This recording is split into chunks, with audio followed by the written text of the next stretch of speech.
বিশেষ করে 12 ফেব্রুয়ারি নির্বাচনের যে তফসিল ঘোষণা করা হয়েছে এবং সরকারের যে তৎপরতা, তাতে আমরা এখনো পর্যন্ত আশাবাদী যে যথাসময়ে ইনশাল্লাহ নির্বাচন হয়ে যাবে।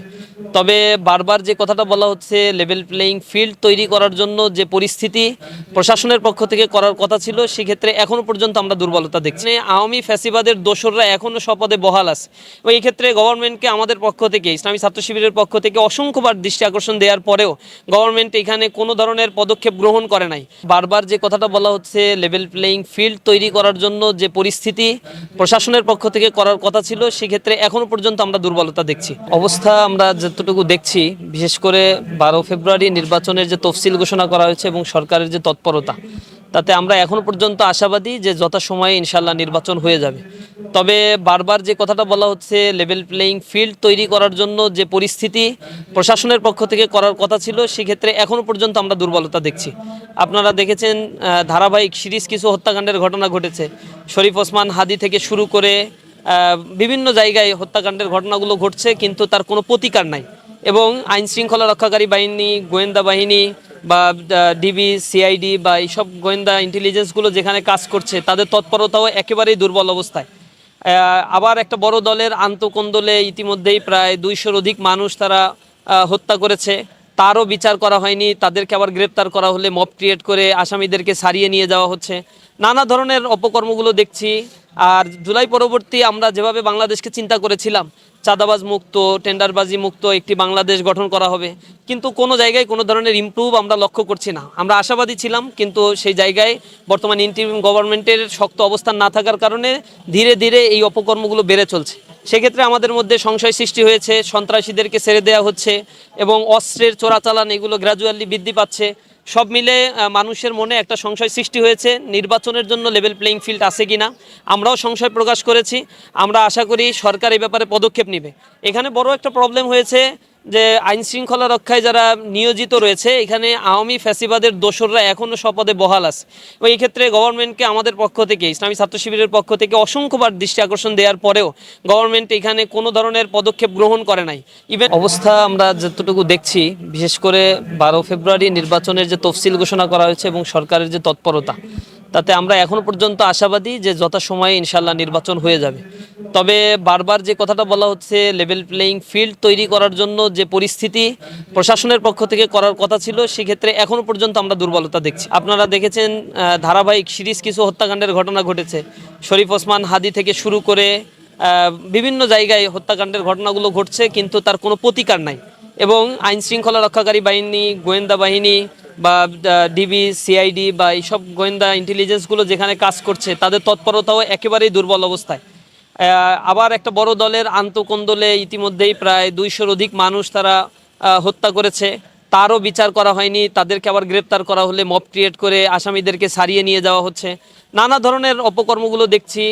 আর জুলাই পরবর্তী আমরা যেভাবে বাংলাদেশকে চিন্তা করেছিলাম, চাঁদাবাজ মুক্ত, টেন্ডারবাজি মুক্ত একটি বাংলাদেশ গঠন করা হবে, কিন্তু কোনো জায়গায় কোনো ধরনের ইমপ্রুভ আমরা লক্ষ্য করছি না। আমরা আশাবাদী ছিলাম, কিন্তু সেই জায়গায় বর্তমান ইন্টারিম গভর্নমেন্টের শক্ত অবস্থান না থাকার কারণে ধীরে ধীরে এই অপকর্মগুলো বেড়ে চলছে। সেক্ষেত্রে আমাদের মধ্যে সংশয় সৃষ্টি হয়েছে, সন্ত্রাসীদেরকে ছেড়ে দেওয়া হচ্ছে এবং অস্ত্রের চোরাচালান এগুলো গ্র্যাজুয়ালি বৃদ্ধি পাচ্ছে। সব মিলে মানুষের মনে একটা সংশয় সৃষ্টি হয়েছে, নির্বাচনের জন্য লেভেল প্লেইং ফিল্ড আছে কিনা। আমরাও সংশয় প্রকাশ করেছি।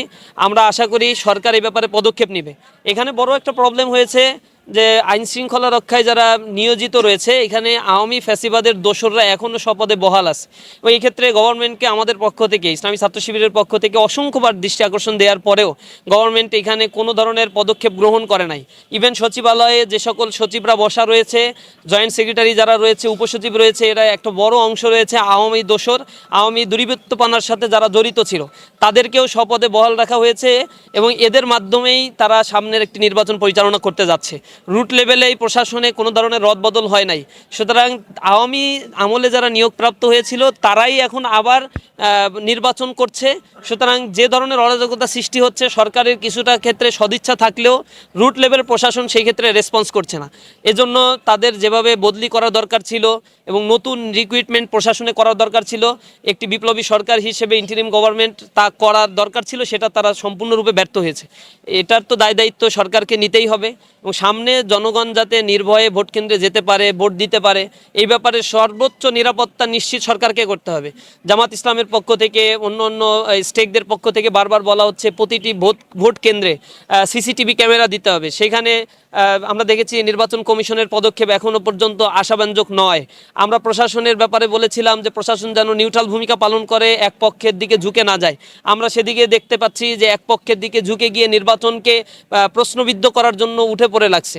সব মিলে সরকারের জন্য এটা একটা বড় ধরনের চ্যালেঞ্জ হতে যাচ্ছে এবং নির্বাচন কমিশন তাদের কর্মকাণ্ডের মধ্য দিয়ে সামনে কীরকম একটা নির্বাচন দিতে পারে সেটা মূলত প্রতিফলন হবে। আমরা সরকার থেকে শুরু করে এজেন্সির যারা রয়েছে, বিভিন্ন আইনশৃঙ্খলা রক্ষাকারী বাহিনীতে যারা রয়েছে, তাদের কাছে আহ্বান জানাই, তারা যদি পূর্বের ধারাবাহিকতা বজায় রাখে তাহলে এটা তাদের জন্য অনেক বড় ক্ষতির কারণ হবে।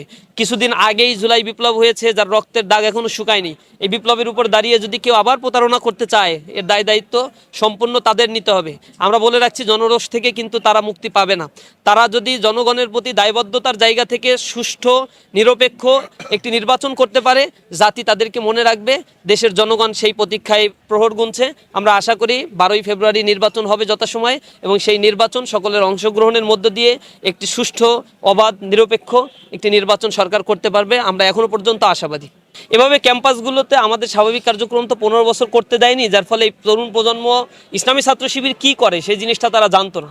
যদিও আমরা এখন যে কাজ করছি এগুলো নতুন কোনো কাজই আমরা করছি না, এই কার্যক্রমগুলো আমাদের প্রতিষ্ঠা লগ্ন থেকেই ইসলামী ছাত্র শিবির ধারাবাহিকভাবেই করেছে। এবং ইসলামী ছাত্র শিবির ক্যাম্পাসে কাজ করতে না পারলেও আমাদের ক্যাম্পাসের আশেপাশে মহানগরগুলো, জেলা পর্যায়ে আমরা আমাদের স্বাভাবিক কার্যক্রমগুলো যতটুকু করার সুযোগ ছিল আমরা শতভাগ রিস্ক নিয়ে হলেও সেই কার্যক্রমগুলো পরিচালনা করেছি এবং শিক্ষার্থীরা তখন আমাদের সাথে সংযুক্ত ছিল। ক্যাম্পাসে যখন আমাদের কাজের সুযোগ তৈরি হয়েছে 5 আগস্টের পরে, শিক্ষার্থীরা কম্পেয়ার করেছে বাম রাজনীতি যারা করে তারা কী ধরনের কাজ করছে। তারা তো মব ক্রিয়েট করা ছাড়া, তারা দায় চাপানো ছাড়া এবং টাচ পলিটিক্স করা ছাড়া আর কোনো কিছুই তারা দেখাতে পারে নাই ছাত্রদের কাছে। ছাত্ররা তাদেরকে রিজেক্ট করেছে। ছাত্র দলের ক্ষেত্রে তারা কিছুটা কল্যাণমুখী কাজ করলেও আন্তঃকোন্দল, এরপরে ক্যাম্পাসগুলোতে অব্যবস্থাপনা, নেতৃত্বের ক্ষেত্রে তারা যা করা দরকার ছিল ছাত্রদের সামনে সেটা উপস্থাপন করতে পারে নাই। ইসলামী ছাত্র শিবির তার স্বাভাবিক কার্যক্রমগুলো সামনে নিয়ে আসছে ছাত্রদের কাছে। ছাত্ররা মনে করেছে ক্যাম্পাসের নিরাপত্তা, ক্যাম্পাসে যা আমরা প্রতিশ্রুতি দিয়েছি তা শতভাগ পালন করার ক্ষেত্রে ইসলামী ছাত্র শিবির ভূমিকা পালন করতে পারবে। এজন্য ছাত্র শিবির আমাদের উপরে শিক্ষার্থীরা আস্থা